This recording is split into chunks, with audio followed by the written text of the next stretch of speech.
നമ്മൾ ഇന്ന് നോക്കുന്നത് 2024 female assistant prison officer NCA notification വന്ന തസ്തികയിലേക്ക് നടന്ന എക്സാമിന്റെ ഇംഗ്ലീഷ് മലയാളം ക്വസ്റ്റ്യൻസ് ആണ്. Question paper code 22/2024. ആദ്യം നമുക്ക് ഇംഗ്ലീഷ് ക്വസ്റ്റ്യൻസ് നോക്കാം. 61ാമത്തെ question, let's go for a movie. Question tag എഴുതാനാണ് let go for a movie. Answer വരുന്നത് ഓപ്ഷൻ ബി ആണ്, ഷാൽ ബി.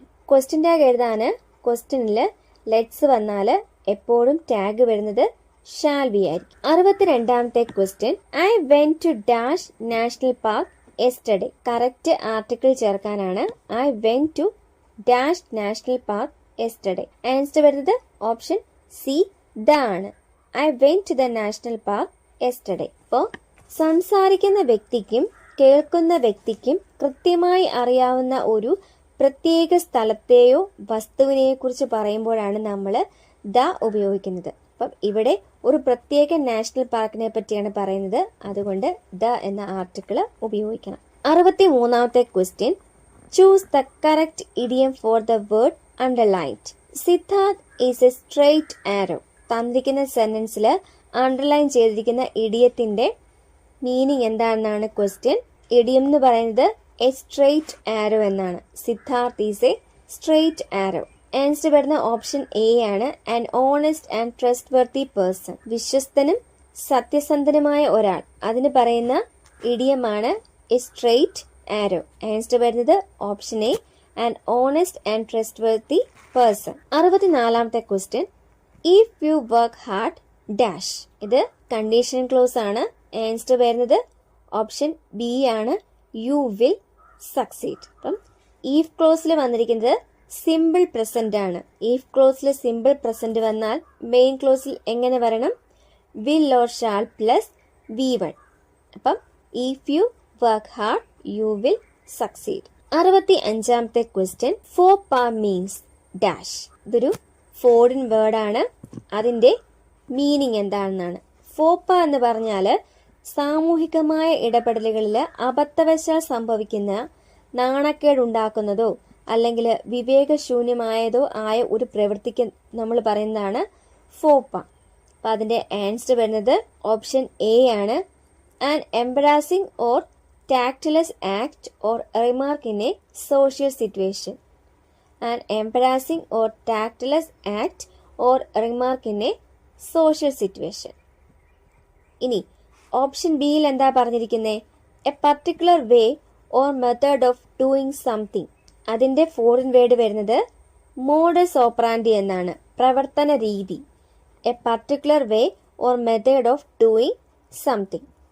ഇനി ഓപ്ഷൻ സിയിൽ വരുന്നത് a feeling of having already experienced the present situation.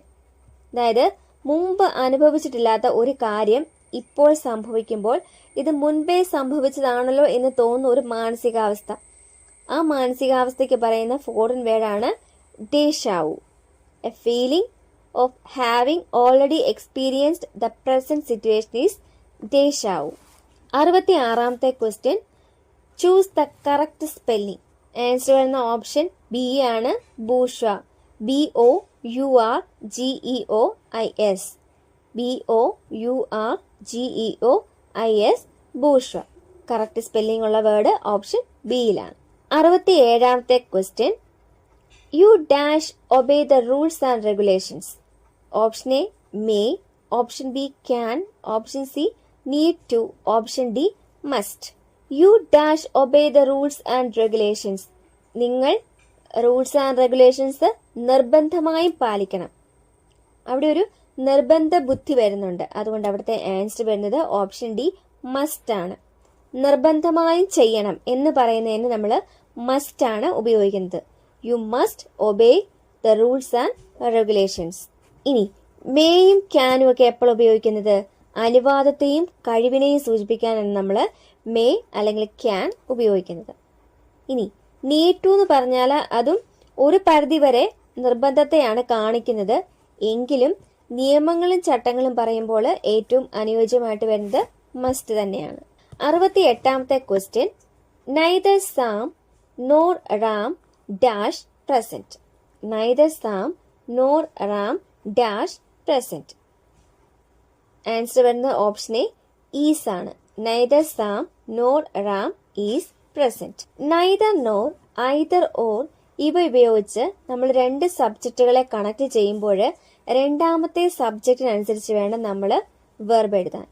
Neither nor either or ഇവ ഉപയോഗിച്ച് രണ്ട് സബ്ജക്റ്റുകളെ connect ചെയ്യുമ്പോൾ രണ്ടാമത്തെ സബ്ജക്റ്റിനനുസരിച്ച് വേണം നമ്മൾ വെർബ് എഴുതാൻ. തന്നിരിക്കുന്ന സെന്റൻസിൽ നോക്കുമ്പോൾ നമുക്കതൊരു പ്രസന്റ് ടെൻസ് ആണെന്ന് മനസ്സിലാവും. അതുകൊണ്ട് ഓപ്ഷൻ എ ഈസ് ആണ് കറക്റ്റ് ആൻസർ. തന്നിരിക്കുന്ന സെന്റൻസ് പാസ്റ്റ് ടെൻസിലായിരുന്നെങ്കിൽ നമ്മൾ ഓപ്ഷൻ സി വേഴ്സ് ഉപയോഗിച്ചേനെ. ഇനി 69ാമത്തെ question. Rahul said I live in Chennai change into indirect speech. Indirect സ്പീച്ചിലോട്ട് മാറ്റാനാണ് question. Rahul said I live in Chennai. ഇപ്പോൾ ഡയറക്റ്റ് സ്പീച്ചിൽ ഇൻവേർട്ടഡ് കോമയിലുള്ള സെന്റൻസ് സിമ്പിൾ പ്രസന്റിലാണ്. നമ്മൾ ഇൻഡയറക്റ്റ് സ്പീച്ചിലോട്ട് മാറ്റുമ്പോൾ അത് സിമ്പിൾ പാസ്റ്റിലോട്ട് മാറ്റണം. ആൻസർ എങ്ങനെ എഴുതാം? Rahul said that he lived in Chennai. ഈ ആൻസർ വരുന്നത് ഓപ്ഷൻ എയിലാണ്. അതുകൊണ്ട് 69ാമത്തെ ക്വസ്റ്റ്യന്റെ ആൻസർ ഓപ്ഷൻ എ ആണ്. Rahul said that he lived in Chennai. 70ാമത്തെ question. Synonym for the word preposterous. Preposterous എന്ന വേർഡിന്റെ സിനോണിം ആണ് ചോദിച്ചിരിക്കുന്നത്. പ്രിപ്പോസ്റ്ററസ് എന്ന് പറഞ്ഞാൽ യുക്തിക്ക് നിരക്കാത്തത് എന്നാണ് അർത്ഥം. അതിന്റെ ആൻസർ വരുന്നത് ഓപ്ഷൻ എ ആണ്. Contrary to reason or common sense utterly absent. Contrary to reason or common sense utterly absurd. അപ്പം നമ്മൾ ഇംഗ്ലീഷിലെ 10 ക്വസ്റ്റ്യൻസ് നോക്കിക്കഴിഞ്ഞു. നമ്മുടെ ഈ ചാനലില് നമ്മൾ മലയാളം, ഇംഗ്ലീഷ്, മാത്സ് ഇവയുടെ പ്രീവിയസ് ഇയർ ക്വസ്റ്റ്യൻസും പോളുകളും മാത്രമാണ് ചെയ്യുന്നത്. നമ്മുടെ മെയിൻ ചാനലായ എയിം ഫോർ PSCയിൽ പ്രീവിയസ് ഇയർ ക്വസ്റ്റ്യൻ പേപ്പറിലെ GK പാർട്ടും അതുപോലെ കറണ്ട് അഫയേഴ്സും SCRE ടെക്സ്റ്റ് ബുക്കുകളുടെ ക്ലാസ്സുകളുമൊക്കെ നമ്മൾ ചെയ്യുന്നുണ്ട്. അവയുടെ പോൾസും അവിടെ ലഭിക്കുന്നതാണ്. അപ്പം MEM ചാനൽ കാണുന്നവര് ആ ചാനലും കൂടെ സബ്സ്ക്രൈബ് ചെയ്യാൻ ശ്രമിക്കുക. അതുപോലെ നമ്മൾ PSC ഉദ്യോഗാർത്ഥികൾക്ക് അത്യാവശ്യമായിട്ടുള്ളത് മാത്രമേ കൊടുക്കുന്നുള്ളൂ. അതുപോലെ നിങ്ങൾക്ക് പഠിക്കാൻ ആവശ്യമുള്ള എന്തെങ്കിലും ഗൈഡ്, റാങ്ക് ഫയലോ ഒക്കെ വാങ്ങണമെന്നുണ്ടെങ്കിൽ നമ്മുടെ മെയിൻ ചാനലിലെ പ്രൊഡക്റ്റ് ലിങ്ക് ചെക്ക് ചെയ്യുക. മലയാളത്തിലെ ക്വസ്റ്റ്യൻസ് നോക്കാം. 71ാമത്തെ ക്വസ്റ്റ്യൻ. കുലം, കൂലം ശരിയായ അർത്ഥ ജോഡി ഏത്? കുലം, കൂലം ശരിയായ അർത്ഥ ജോഡി ഏത്? ആൻസർ വരുന്നത് ഓപ്ഷൻ എ ആണ്. വംശം, തീരം. കുലം എന്ന് പറഞ്ഞാൽ വംശം, കൂലം എന്ന് പറഞ്ഞാൽ തീരം. 72ാമത്തെ ക്വസ്റ്റ്യൻ. ജാമാതാവ് എന്ന പദത്തിന്റെ അർത്ഥം. ആൻസർ വരുന്ന ഓപ്ഷൻ ഡി ആണ്. മരുമകൻ. ജാമാതാവ് എന്നാൽ മരുമകൻ എന്നാണ് അർത്ഥം. ഇനി മരുമകൾക്ക് പറയുന്ന പേരെന്താ? സ്നുഷ. മരുമകൾ സ്നുഷ, മരുമകൻ ജാമാതാവ്. 73ാമത്തെ ക്വസ്റ്റ്യൻ. ശരിയായ വാക്യം ഏത്? തന്നിരിക്കുന്ന ഓപ്ഷൻസിൽ ഓപ്ഷൻ ബി ആണ് ശരിയായ വാക്യം. ഞാൻ എത്ര താമസിച്ച് കിടന്നാലും കൃത്യമായി ഉണരും. 74. NOC, no objection certificate. ഇതിന് തത്തുല്യമായി ഉപയോഗിക്കാവുന്ന പദം. ആൻസർ വരുന്ന ഓപ്ഷൻ ബി ആണ്. നിരാക്ഷേപ പത്രം. NOC എന്നതിന് തത്തുല്യമായി ഉപയോഗിക്കാവുന്ന പദം നിരാക്ഷേപ പത്രം. 75ാമത്തെ ക്വസ്റ്റ്യൻ. അലംഭാവം എന്ന പദത്തിന്റെ അർത്ഥം. ആൻസർ വരുന്ന ഓപ്ഷൻ എ ആണ്. മതിയെന്നുള്ള ഭാവം. അലംഭാവം എന്നാൽ മതിയെന്നുള്ള ഭാവം. 76ാമത്തെ ക്വസ്റ്റ്യൻ. ആർദ്രം എന്ന പദത്തിന്റെ അർത്ഥം. ആൻസർ വരുന്നത് ഓപ്ഷൻ സി ആണ്. നനവുള്ള. ആർദ്രം, നനവുള്ള. 77ാമത്തെ ക്വസ്റ്റ്യൻ. ചുവടെ ചേർത്തിരിക്കുന്നവയിൽ ആദേശസന്ധിക്ക് ഉദാഹരണം അല്ലാത്തതേത്? ചുവടെ ചേർത്തിരിക്കുന്നവയിൽ ആദേശസന്ധിക്ക് ഉദാഹരണം അല്ലാത്തതേത്? ആൻസർ വരുന്ന ഓപ്ഷൻ ബി ആണ്. വിണ്ണാർ. വിൺ അധികം ആറ് എന്നാണ് വിണ്ണാറിനെ പിരിച്ചെഴുതുന്നത്. അപ്പം ഇവിടെ ഇൻ എന്നുള്ള വ്യഞ്ജനം ഇരട്ടിച്ച് വരുന്നുണ്ട്. അതുകൊണ്ട് ഇത് ദ്വിത്വസന്ധിയാണ്. വിണ്ണാർ എന്ന് പറയുന്നത് ദ്വിത്വസന്ധിയാണ്. കണ്ണീർ എന്നത് പിരിച്ചെഴുതിയാൽ കൺ അധികം നീർ എന്നാണ്. അതുപോലെ തണ്ണീർ പിരിച്ചെഴുതിയാൽ തൺ പ്ലസ് നീർ.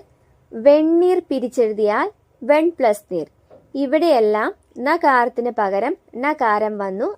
അതുകൊണ്ട് ഇത് ആദേശസന്ധിയാണ്. 78ാമത്തെ ക്വസ്റ്റ്യൻ, ഋഷികളെ സംബന്ധിച്ച ഇതിന്റെ ഒറ്റപ്പദം ഏത്? ഋഷികളെ സംബന്ധിച്ച എന്നതിന്റെ ഒറ്റപ്പദം ആർഷം എന്നാണ്. ഇവിടെ തന്നിരിക്കുന്നതിൽ ഓപ്ഷൻ സി ആണ് പറഞ്ഞിരിക്കുന്നത്. അവിടെ ആർഷ എന്നേ വന്നിട്ടുള്ളൂ. ആർഷം എന്നതാണ് കറക്റ്റായിട്ട് വരേണ്ട പദം. 79ാമത്തെ ക്വസ്റ്റ്യൻ, സർക്കുലർ എന്ന പദത്തിന് പകരം പ്രയോഗിക്കാവുന്ന ഭാഷാപദം. സർക്കുലർ എന്ന പദത്തിന് പകരം പ്രയോഗിക്കാവുന്ന ഭാഷാപദം. ആൻസർ വരുന്ന ഓപ്ഷൻ ബി ആണ്, പരിപത്രം. സർക്കുലർ എന്നാൽ പരിപത്രം. 80ാമത്തെ ക്വസ്റ്റ്യൻ, വൃദ്ധി എന്ന പദത്തിന്റെ വിപരീത പദം ഏത്? ആൻസർ വരുന്നത് ഓപ്ഷൻ ഡി ആണ്, ക്ഷയം. വൃദ്ധി എന്ന പദത്തിന്റെ വിപരീത പദമാണ് ക്ഷയം. അപ്പൊ നമ്മൾ 22/2024 ക്വസ്റ്റ്യൻ പേപ്പറിലെ ഇംഗ്ലീഷ് മലയാളം ക്വസ്റ്റ്യൻസ് നോക്കിക്കഴിഞ്ഞു. പുതിയൊരു ക്ലാസ്സിൽ വീണ്ടും കാണാം. Thank you. Happy learning.